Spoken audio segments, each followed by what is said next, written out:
የሰው ልጅ የህይወት ጉዞ ከሕፃንነት ጀምሮ እስከ እርጅናው ድረስ በየምዕራፉ የራሱ የሆነ ውበትና ፈተና አለው። ከነዚህ ሁሉ ምዕራፎች ውስጥ ግን የወጣትነት ዘመን ልዩ የሆነ ተፈጥሯዊ ጸጋዎችና እምቅ አቅሞችን ያቀፈ ነው።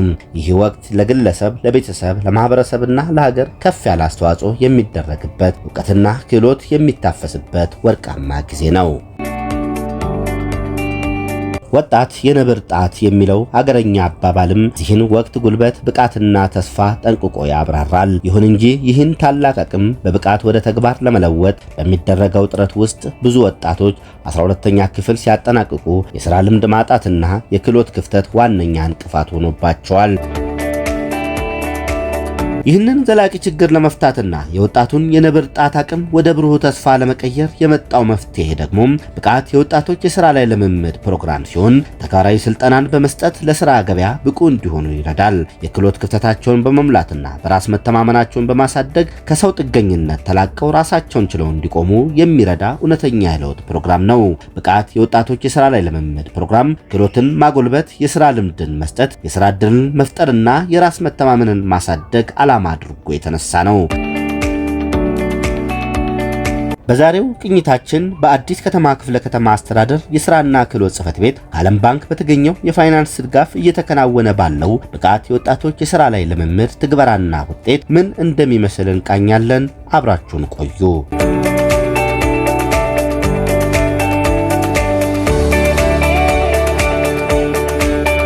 አንደኛ ዙር ላይ ነው የወጣቶች ስራ ልምምድ ላይ ተመልምኜ ወደዚህ የመጣሁት። ወደዚህ ስራ የገባሁት አጋጣሚ 12ኛ ክፍል እንዳጠናቀቅኩኝ ስራ የለኝም ነበረ እና ወረዳ 4 ላይ የስራ ልምምድ ተመቻችቶልን የ6 ወር ስልጠና አድርገን እንዲሁም የኮምፒውተር እና የተለያዩ ዘርፎችን ስልጠና አድርገን ወደዚህ ስራ እንድመደብ እንዲሁም እስካሁን ድረስ እየሰራሁ እገኛለሁ። ወረዳ 4 ባመቻቸልኝ የስራ ዘርፍ ማለት ነው። 12 አቁሜ ነበር። ከ12 ወጥቼ እቤት ነበርኩ። ከዛም ወረዳ ውስጥ ምዝገባ አለ ሲባል መጣውና ተመዘገብኩ። ያው ትምህርት ጨርሰን ቁጭ ብለን በነበርንበት ሰዓት ይሄ የመጣ እድል ነው። 10 ቀን የህይወት ክህሎት ሰልጥነናል። 6 ወር በዚህ በስራው ዘርፍ እሱን ሰልጥነን ከዛ ተቀጠር። የወጣቶች ስራ ላይ ልምምድ ፕሮጀክት በዓለም ባንክ የገንዘብ ድጋፍና በኢትዮጵያ መንግስት የሚከናወን ፕሮጀክት ነው። እንደ አዲስ ከተማ ክፍለ ከተማ ይህ ፕሮጀክት ሶስት ዙሮችን ተካሂዷል። 3 ዙሮች ከመካሄዳቸው በፊት ግን የዓለም ባንክ በቂርቆስ ክፍለ ከተማ በተመረጡ 2 ወረዳዎች ላይ በ2013 በፓይለት ፕሮጀክት ደረጃ ከተጀመረ በኋላ የፕሮጀክቱ ፋይዳውን በመታየቱ ወደ አጠቃላይ ወደ አዲስ ከተማ ክፍለ ከተማና ተጨማሪ ደግሞ እንደ አዲስ አበባ 11 ክፍለ ከተሞች ላይ ተግባራዊ የተደረገበት ሁኔታ አለ ማለት ነው። እንደ አዲስ ከተማ ክፍለ ከተማ ተግባራዊ ማድረግ የጀመርነው በ2015 ነው። በ2015 በተመረጡ 5 ወረዳዎች ላይ ተግባራዊ ለማድረግ ተሞክሯል። 1725 የሚጠጉ ወጣቶችን በ2015 ከወረዳዎች ሴሌክት በማድረግ የህይወት ክህሎት ስልጠና አጠናቅቀው አጠቃላይ 1153 ወጣቶችን የማስመረቅ ስራ ተሰርቷል ማለት ነው።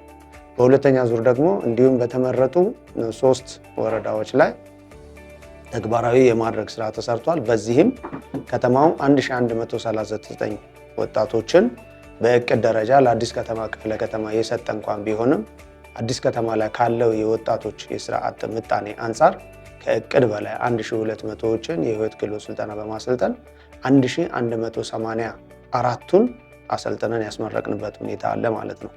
በሶስተኛ ዙር ደግሞ በተመረጡ 4 ወረዳዎች ላይ ተግባራዊ ያደረግንበት ሁኔታ አለ። ይሄንንም 1000 በላይ የሚሆኑ ወጣቶችን 1116 የሚሆኑ ወጣቶችን በ6 ወር ልምምድ አጠናቀው አሁን ላይ የሚገኙ ይሆናል ማለት ነው። በደንብ ተጠቅሜበታለሁ። እውነት ለመናገር ግራፊክስ ዲዛይንን ማለት እሰማዋለሁ እንጂ ምን እንደሆነ ራሱ አላውቅም ነበረ ከዚህ በፊት። ግራፊክስ ዲዛይን ደግሞ በአሁኑ ሰዓት በጣም ብዙ የሚገኝበት ወይም ለግል መስራት የምትችልበት ፊልድ ነው። የተለያዩ ፖስተሮችን ምናምን በግል ዲዛይን እየሰራ ከምትሰራበት ነው። እና አንደኛ ነገር ይህንን እውቀቱን መያዙ ራሱ ትልቅ ጥቅም ነው። ከ6 ወር በፊት ደግሞ የወክሎ ስልጠና ላይ እያንዳንዱ የታይም አጠቃቀም የምታገኘው ብርን ምን ያክል እንዴት ኢፌክቲቭሊ መጠቀም እንዳለብህ ተምረናል። ከዛ በኋላ ደግሞ እዚህ ግራፊክ ዲዛይን አንደኛ እንትሩን ይዣለሁ፣ ሁለተኛ ለመቀጠር ችያለሁ። ተቀጥሬ እኔንም ቤተሰቦቼንም ለማስተዳደር ችያለሁ። ከዚህ ስልጠና በጣም ብዙ ነገር ተጠቅመናል። አንደኛ በፋይናንሲንግ በኢኮኖሚ ቢሆን ራሳችንን ችለናል። በሙያም አንፃር የተለያዩ ሙያዎች እየለመድን ነው። ያው ከዚህም ሰፋ አድርገን ለምደን የራሳችንን ነገር ለመክፈት እንሞክራለን። የትኛውን ስልጠና ትሰለጥኛለች ተብዬ መስተንግዶ አልኳቸው። መስተንግዶ ነው የገባሁት ቀጥታ ማለት ነው። እና አፓረንት ነበርኩ 6 ወር ሰለጠንኩኝ። ኃላፊ ነበረ ኃይሉ የሚባል ኃላፊ ለመስተንግዶ ብቁ ስለምትሆኚ እዚህ ላስቀርሻለኝ አናገረኝ ማለት ነው። እዚሁ ጋር ነው በመስተንግዶ። ከእቅድ አንጻር ስንነሳ እውነት ለመናገር እንደ አዲስ ከተማ ክፍለ ከተማ ብቻ ሳይሆን እንደ አገር አሁን ካለው የስርዓት ምጣኔ አንጻር የዓለም ባንክ ያደረገው እገዛ ይህንን ስራ 100% አሳክተናል ማለት እንችላለን። ምክንያቱም ምንድነው ስራ አጥ ምጣኔው እንደ ክፍለ ከተማችን እንደ ከተማው ቁጥሩ በጣም አያል ስለሆነ ከዚህ አንጻር ስንመለከት 100% የተሳካበት ሁኔታ አለ ማለት እንችላለን ማለት ነው። በዋናነት ከህይወት ክህሎት ጀምሮ እስከ ተግባር ስልጠናው ድረስ ስልጠናዎቹን የሚያከናውኑት ኮሌጆች ናቸው፣ የቲቤት ኮሌጆች ናቸው። እንደ ሰብሲቲ 2 ኮሌጆች አሉን። አንዱ የጀነራል ዊንጌት ነው፣ ሁለተኛው ደግሞ ደጃዝማች ገረሱ ዱኪ ነው። ለነዚህ ነው አከፋፍለን እነዚህን ወጣቶች የምንሰጠው ማለት ነው። እነዚህ ተቋማትም በልዩ ሁኔታ ተቋማቸው ኮሌጅ ተብሎ ሌላ ቦታ ይሁን እንጂ እንዳንድ ተቋም ነው ስራውን የምንሰራው። ችግር ሲገጥመንም በጋራ እየገመገምን ነው የምናስተካክለው። ውጤቶችንም በተመሳሳይ አሁን ባለው ነባራዊ ሁኔታ በአዲስ አበባ በስራና ክህሎት ስርም ስለሆነ እንዳንድ ተቋም ነው የሚገጥመን ነገር የለም። ለነዚህ ወጣቶች በተለየ መንገድ ቅድም እንዳነሳሁት ወጣቶች ስለሆኑ ልዩ ትሪትመንት ይፈልጋሉ። እንደሌላው ሰው ብታስተናግደው ምን አባቱ ብሎ ነገ ሊቀር ይችላል። ስለዚህ የወጣቶችን ሁኔታ በመረዳት የወጣቱን ባህሪ በመረዳት እነሱን ሊመጥን በሚችል መንገድ ትሪት እያደረጉ እስከ መጨረሻው ውጤታማ በሆነ መንገድ አሰልጥነው እየጨረሱ ያሉበት ሁኔታ አለ። እነሱ ባይኖሩ ይህን ስራ አንሰራ። እኛ ለይተን አዘጋጅተን ግንዛቤ ፈጥረን ነው የምናስረክበው። ስራውን የሚሰሩት እነሱ ናቸው። ዓለም ባንክ ደግሞ ሙሉ በሙሉ ሊባል በሚችል ደረጃ ፋይናንሻል ድጋፉን የሚያደርገው እሱ ነው። ከፋይናንሻል ድጋፍ አልፎ ቅድም እንዳነሳውላችሁ በዚህ መንገድ ፋይናንሻሊ ሰፖርት እያደረግን ነው። ወጣቶቹ እንዴት ነው የሚሰለጥኑት? ወጣቶቹ እንዴት ነው የስራ ላይ ልምድ የሚያደርጉት? እንዴት ነው ወጥተው የተቀጠሩት? ምን የትኛው ወጣት ትርፋማ ነው? እንዴት ነው የድሮፕ አውቱ የማቋረጥ መጠኑ? ለምን አቋረጠ? ለምን ቀረ? የሚለውን በደንብ በጥብቅ ክትትል ነው ድጋፍ የሚያደርጉት እነሱም። እኛም ከነሱ ጋር በመተባበር ከኮሌጁን ጋር በመመካከር የሚያቋርጥ የሚቀር ካለ ለምንድን ነው አያያዛችን ምንድን ነው የሚመስለው? በምን ሁኔታ ነው? ቤት ድረስ በመሄድ ወጣቶቹ ሙሉ በሙሉ የተመደበላቸውን የስልጠና ጊዜ ጨርሰው አጠናቀው እንዲወጡ የተለየ ድጋፍ ይደረጋል ማለት ነው። አሁን ላይ በቂ ልምድና በቂ ደሞዝ እያገኘው ራሴንም ችዬ እንዲሁም ቤተሰቤን ምናምን እያገዝኩ እገኛለሁ። ስራውን ወድጄ ነው እየሰራሁ ያለሁት። እዚህ ስራ ላይ በቂ እውቀት አለኝ ብዬ ስላሰብኩኝ እንዲሁም በትምህርትም በልምድም ያገኘሁት ስለሆነ በቂ እውቀት አለኝ። እዚህ ስራ ላይ በደንብ የራሴንም አሁን ላይ ተቀጥሬ ነው እየሰራሁ ያለሁት። ወደፊት የራሴንም ተመቻችቶልኝ አመቻችቼ በቂ ገንዘብ ይዤ የራሴን ስራ የመስራት እቅድ አለኝ። ቀጣይነት ይኖረዋል ብለን ነው የምናስበው። ምክንያቱም እያስገኘ ያለው ውጤት ከፍተኛ ስለሆነ ቅድም እንዳልነው ወጣቱን ወደ ስራ ማስገባት ብቻ ወጣቱን ለተለያየ ነገር እንዳይጋለጥ ማድረግ ብቻ አይደለም። በሀገር ኢኮኖሚ ላይም እያመጣ ያለው ጥሩ ስራ ስለሆነ ፋይዳው ከፍ ያለ ስለሆነ ስራው ውጤታማነቱ ድጋፍና ክትትል ከስር የሚደረገውም ለዚህ ነው። ምንድነው ያመጣው ፋይዳ? ምንድነው ውጤቱ? ውጤቱ ይለካል፣ ፋይዳው ይገመገማል። ፋይዳው ተገምግሞ የተሻለ ነገር ካመጣ ቀጣይነቱ እየተረጋገጠ ይሄዳል ማለት ነው።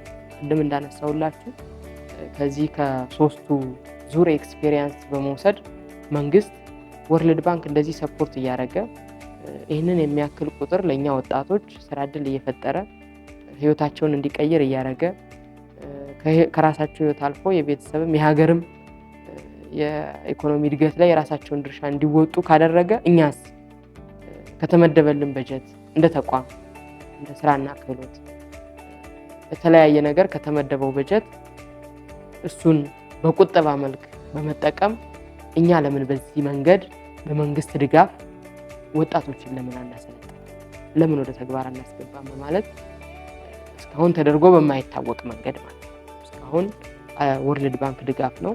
አሁን ቅድም እንዳነሳውላችሁ አራተኛ ዙር 300 በላይ ወጣቶች በመንግስት ቀጥተኛ ድጋፍ የማንም እጅ የሌለበት ማሰልጠን ጀምረናል። ስለዚህ ይሄ ውጤቱ ፋይዳው እየታየ እየተገመገመ ስለሆነ አዋጭም ስለሆነ ትርፋማም ስለሆነ ጥሩም ስለሆነ ቀጣይነቱ እየተረጋገጠ የመጣበት ሁኔታ አለ። ወርልድ ባንክም ይሄንን ያስቀጥላል ብለን ተስፋ እናደርጋለን። ሙያ አግኝተናል፣ እውቀት አግኝተናል ማለት አሁን ይሄንን መስራት አንችልም ነበረ ባንሰለጥን ኖሮ ባናገኘው ኖሮ ይሄ እንዴት እንደሚሰራ እናውቀውም ነበር። ግን ይሄ ስልጠናው የ6 ወሩ መተን ባየነው ጊዜ ነው ያወቅነው እንዴት እንደሚሰራ ምናምን ያወቅነው በዛ ምክንያት ነው። በጣም ተጠቅሜበታለሁ።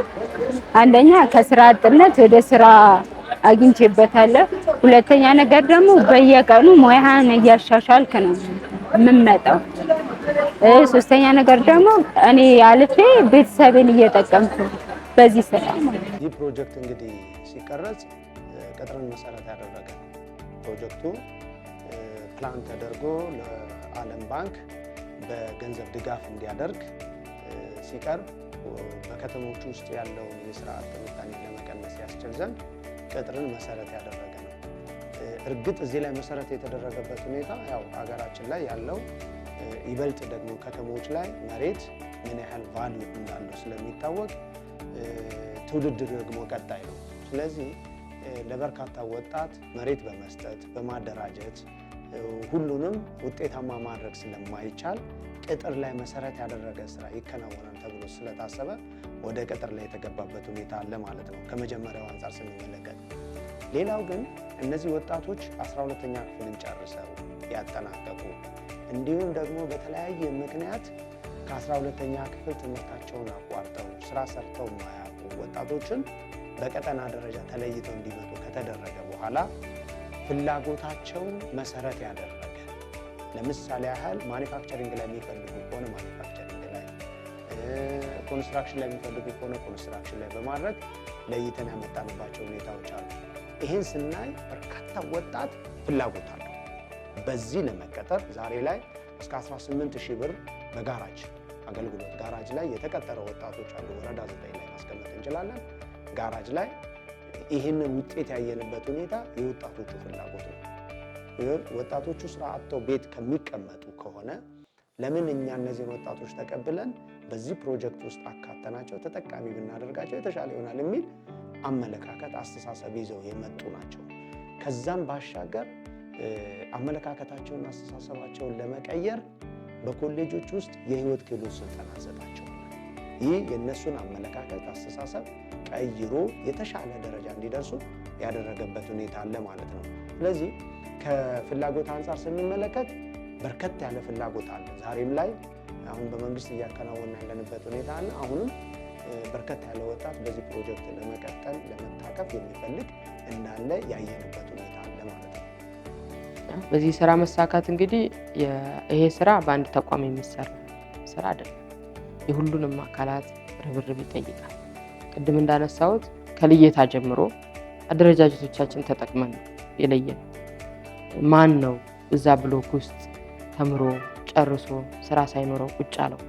ማን ነው ለዚህ ስራ ተሰጥቶ በአግባቡ ሰልጥኖ ጨርሶ ውጤታማ ሊሆን የሚችለው? ቅድም እንዳልነው ወጣት በጣም ብዙ አለ። ግን ለዛ ስራ ሊሆን የሚችል ኮሚትመንት ያለው ኢንተረስት ያለው ቻሌንጁን ተቋቁሞ ሰልጥኖ ጨርሶ ወጥቶ ውጤታማ ሊሆን የሚችል ሰው መለየት ደግሞ ሌላ ፈተና ነው ማለት። ስለዚህ ከዚህ ይጀምራል የባለድርሻ አካላት ሚና ርብርብ፣ የወጣቶች፣ የሴቶች፣ የብሎክ አመራር፣ የወረዳዎች ባለሙያዎች በልዩ ሁኔታ ደከመን ሰለቸን ሳይሉ ወረዳዎችን በልዩ መንገድ በመደገፍ ከወጣቶቹ ጋር ዋን-ቱ-ዋን ኮሙኒኬት በማድረግ ኮሌጆች እነዚህን ሊመጥን በሚችል መንገድ ስልጠናውን በመስጠት ትሪት በማድረግ እነሱ እንዳይቀሩ በማድረግ እና የተሻለ ስልጠና ወደውት ወደ የስልጠና መርሃ ግብሩን ለማጠናቀቅ ወደውት እንዲያጠናቅቁ እንዲጨርሱ በማድረግ ረገድ ከስልጠናም ባለፈ የተለያዩ ድጋፎች ምክሮች እየሰጡ ድጋፍ እያደረጉ ይህንን ስራ ውጤት ሊያመጣ በሚችል መንገድ ውጤታማ በሆነ መንገድ ሊጠናቀቅ ያደረጉ ትልቅ ድርሻ ያላቸው ናቸው። ከዛ ውጭ ወርልድ ባንክ እና ጠቅላላ ባለሙያዎች እዚህም ያሉ ስፔሻሊስቶች አሉ እና በልዩ ሁኔታ እኛ እንደውም ብዙም አንገባ እነሱ ናቸው የሚይዙት ተሰጥተው ነው የሚሰሩት ማለት ነው። ስለዚህ እዛ አካባቢ ከከተማ እስከ ወረዳ ድረስ ያሉ እዚህ ዘርፍ ላይ የተሰማሩ ሁሉንም አካላት ማመስገን እንፈልጋለን። አሁንም ቢሆን ወጣቱ ሙሉ በሙሉ ወደ ስራ አስገብተን አልጨረስንም። በርካታ ወጣቶች አሉ ውጭ ላይ ብዙ ግንዛቤ የሚያስፈልጋቸው አሉ። እነዚህን ግንዛቤ ሰጥቶ በዚህ ብቻ አይደለም በብቃት የወጣቶች ስራ ላይ ልምምድ ብቻ ሳይሆን በመደበኛ የስራ ዕድል ፈጠራ ላይም እንዲሳተፉ የባለድርሻ አካላት ሚና ከፍ ያለ የወጣቶች፣ የሴቶች፣ የነዋሪ፣ የብሎክ አመራር፣ የጠቅላላ አመራር ድርሻው ከፍ ያለ ግንዛቤ እየሰጡ እውቅና እንዲኖራቸው እያደረጉ እንዲህ አይነት እድል እንዲያገኙ፣ እንዲመዘገቡ፣ እንዲሰለጥኑ አጫጭር ስልጠናዎች አሉ። ከዚህ ውጭም ኮሌጆች የሚሰጡት እነሱ ሳያሰለጥኑ ወደ ስራ ዕድል አናስገባም። ስለዚህ የኮሌጆች ድርሻ በዚህ ብቻ ሳይሆን በጠቅላላ ስራ ዕድል ፈጠራ ስራው ላይ ድርሻቸው ከፍ ያለ ነው። አሁንም ሙሉ ባለድርሻ አካል የሀገር ኢኮኖሚ የሚረጋገጠው አንዱ በዚህ ዘርፍ ነው። የሀገር ኢኮኖሚ ለማረጋገጥ ብልጽግናን ለማረጋገጥ ብልጽግና እያንዳንዱ ዜጋ ላይ መድረስ አለበት። እያንዳንዱ ዜጋ የተሻለ ህይወት ሊኖረው ይገባል። ዳቦ የማይበላው ሰው ዳቦ ሊበላ ይገባል። ከዛ ውጭ ብልጽግናን ልናረጋግጥ አንችልም።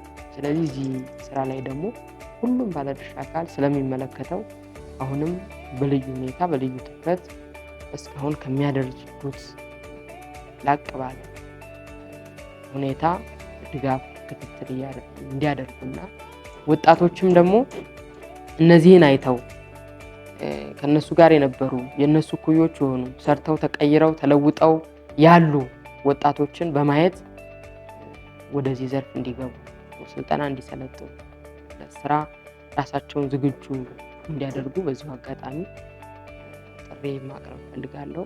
ተቋማትም ድርጅቶችም በተመሳሳይ ብዙ ያው እንግዲህ ሁሉንም እንደውም በሰለጠነው ዓለም መንግስት ለስራ ዕድል አይፈጥርም። የግል ተቋማቶች ናቸው ኢኮኖሚው ነው ስራ ዕድል የሚፈጥረው። ስለዚህ ከዚህ መነሻ በማድረግ አሁን ጥሩ መቀራረቦች አሉ፣ ጥሩ ግንዛቤዎች አሉ። አሁንም የበለጠ እኛ እናሰለጥናለን። ብቃት ያላቸው ብቁ የሆኑ ወጣቶችን ዝግጁ እናደርጋለን። እነሱ ደግሞ ስራ በመስጠት በማሰልጠን በማለማመድ ነገ ልክ እንደነሱ የተሻለ የሆነ ቢዝነስ ያለው ዜጋ ቢዝነስ ያለው ወጣት በማፍራት ረገድ በኩላቸውን ሚና እንዲወጡ ለነሱም በዚሁ አጋጣሚ ጥሪ በዚህ ውስጥ ስማቸውን የጠቀስኩትም ሆነ ያልጠቀስኳቸው ትልቅ ድርሻ ያላቸውን አካላቶች ማመስገን እፈልጋለሁ። ከዛ በተጨማሪ የዓለም ባንክ ይህንን ስራ ውጤታማ ሆኖ እንዲያከናውን በማድረጉ ደግሞ ትልቅ ክብርና ምስጋና ሊገባቸው ይገባል የሚል ነገር ነው ያለኝ እኔ።